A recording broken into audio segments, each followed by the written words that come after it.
যারা উন্নত হবে, তারা চাকরি হবে, তাদের দিনগুলো করতে পারবে, আল্লাহর ভয়ে প্রকৃত হবে, তারা এটা একটা ইমানদারের বৈশিষ্ট্য। তারপরে as-sabirin ala মা সাবারু, আর সবরকারী যদি হয় তাহলে সার্টিফিকেট দিচ্ছে যে আমলটা যদি কেউ করে তাহলে সে সাবিরিন হবে। সাবিরিন হতে কি হবে? ইন্নাল্লাহ আল্লাহ তাআলা সবরকারীদের সাথী হবে, সঙ্গী হবে। তাহলে কুরবানির দ্বারা সাবিরিন আল্লাহ তাআলা সার্টিফিকেট দিচ্ছেন আমাদেরকে, আমরা সাবিরিন।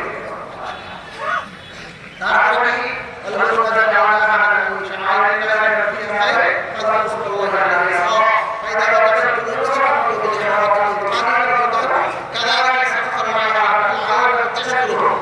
এই আল্লাহ তাআলা এই আয়াতের মধ্যে বলেন এই কুরবানির দ্বারা আমরা শুকরগুজার হতে পারব। আর শুকরগুজার হতে যদি আমরা কি করব? আল্লাহ তাআলা সাহায্য করছেন যাতে আমরা শাকির হতে পারি। সাইয়্যিদুল্লাহ শাকির। আল্লাহ তাআলা বলেন আমি অতি শীঘ্রই শুকরগুজার আমাদেরকে আমার কাজ অনুসারে তাদেরকে আমি প্রতিদান দেব। সুবহানাল্লাহ। তাহলে আল্লাহ তাআলা শাকির বানিয়েছেন। তারপর বলছেন